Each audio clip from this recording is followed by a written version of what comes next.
Merry Meet. Thank you so much for joining me today. We are working a psalm spell today, and today we are working on Psalm number 53.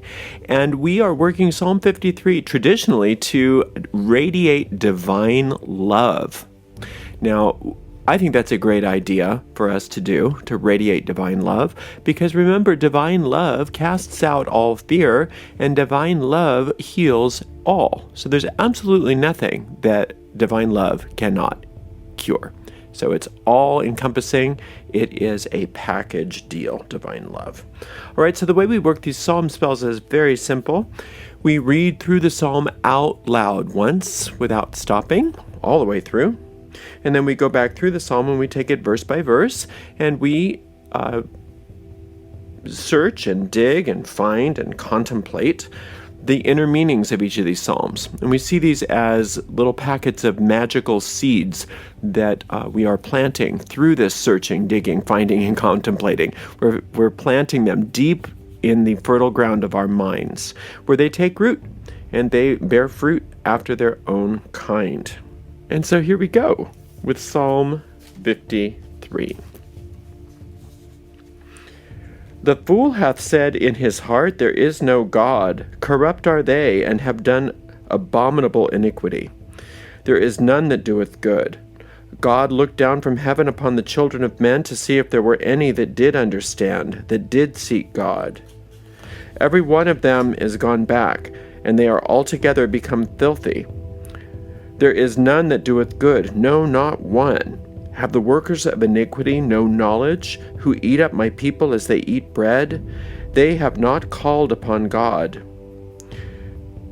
There were they in great fear, where no fear was. For God hath scattered the bones of him that encampeth against thee. Thou hast put them to shame, because God hath despised them. Oh, that the salvation of Israel were to come out of Zion.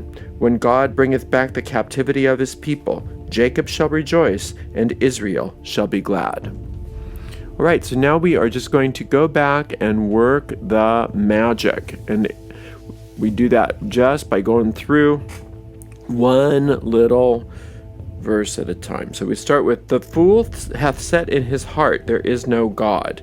So sometimes these psalms are directly addressing the Lord of the Psalms, and this it's not. It's almost directing an internal dialogue, just an understanding, just making a point. Now, when we do address the Lord of the Psalms, let's get clear on who that is, because that's coming soon. The Lord is not a deity. In the way we work magically, the Lord is not any kind of deity, whether it be the Hebrew deity Yahweh or anything. There is no sense of separation of the Lord. The Lord is that top of the tree of life, and it's a pre-gender source of all. There is nothing but it. There's only one. So it's the entirety of all creation. It's the life force itself, and there's nothing to oppose it.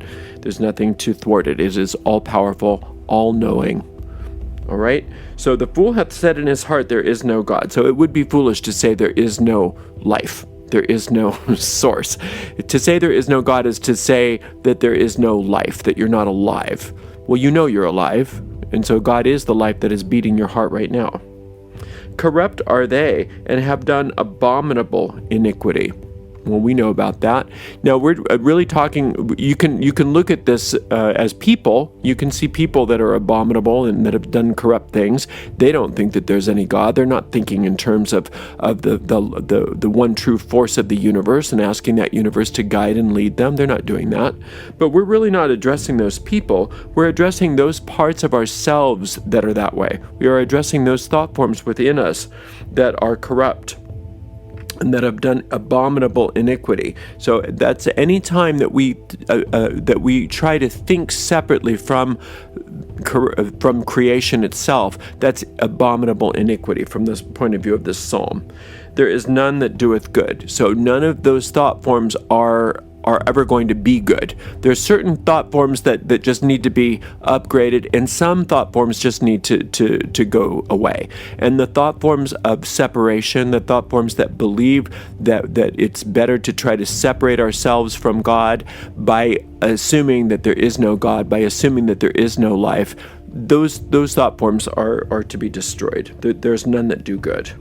God looked down from heaven upon the children of men to see if there were any that did understand, that did seek God. So again, this is putting something in the past tense that needs to be, that we want to occur. So God looking down from heaven, you can think of that card of judgment in the tarot. God is always looking, quote, down from heaven. Heaven is the realm of perfect ideas. Heaven is the state of consciousness where everything is permanently perfect, and heaven is where we actually abide in truth, when we are not sleeping and having nightmares of separation, which is what we're doing. We're sleeping in heaven. So it appears that God is looking down from heaven because heaven seems so separate from where we are, that realm of perfect ideas. God looked down from heaven upon the children of men. So the children of men in this particular sense is our thought forms, to see if there were any that did understand, that did seek God. Now this is called God's judgment, God's divine judgment. We want God to seek to see if there's any that are good, because we want those thought forms to be redeemed. Those are the thought forms that God created, and all of these other erroneous thought forms that we have attempted to create by trying to be separate from our good, we want those to be destroyed, and we are asking for that right now. Every one of them is gone back. They are altogether become filthy, and there's none that doeth good. No, not one. So it's just like, let's get rid of the whole thing. That's why sometimes when we say, just if we give ourselves over to our higher self, if we give ourselves over to the care of that higher power, which in the Psalms it's called the Lord, if you give, or God, if we give ourselves over to that, hopefully everything will just work out. Well, sometimes when we do that, everything is destroyed. When we do that, it's just like, it's like the universe takes a wrecking ball, and it's because it needs to, because there's nothing that was good there, and we got to start over. We got to start from scratch. And so sometimes that's the case, and we want that to happen. And it's never bad. It's the anticipation of it that's bad. If it happens, it's always great. Right? Have the workers of iniquity no knowledge, who eat up my people as they eat bread? They have not called upon God. Okay, so these thought forms within us that are causing so many problems for us are the workers of iniquity, and they have no knowledge. It's asking a rhetorical question. No, they have no knowledge. Knowledge comes from God. Those thought forms do not know anything. They just think they do, that we just believe they do. Our ego minds don't know anything, but it thinks it does. Our ego minds are our own genius mind, our own creativity, our own imagination used against us. And it's used against us by trying to hold a lie that is untenable. So no. The lie that we could possibly be separate from God, the lie that there is no life in the universe, the lie that there is no light in the universe, that's what those thought forms are trying to convince us. And if you think about the reality of what they're trying to convince us, it seems silly. But in the midst of it, it just seems scary and dark. So those are the workers of iniquity. Who eat up my people as they eat bread, they have not called upon God. Well, the workers of iniquity cannot call upon God because they are not of God. They are not real. They are like parasites. They are bits of darkness that we have turned into idols in our mind and believe that exist. And we want God's judgment to come in and shine light upon those dark parts of our mind so that we recognize that they're not even there. Those are what those are. That's what's eating you up as bread.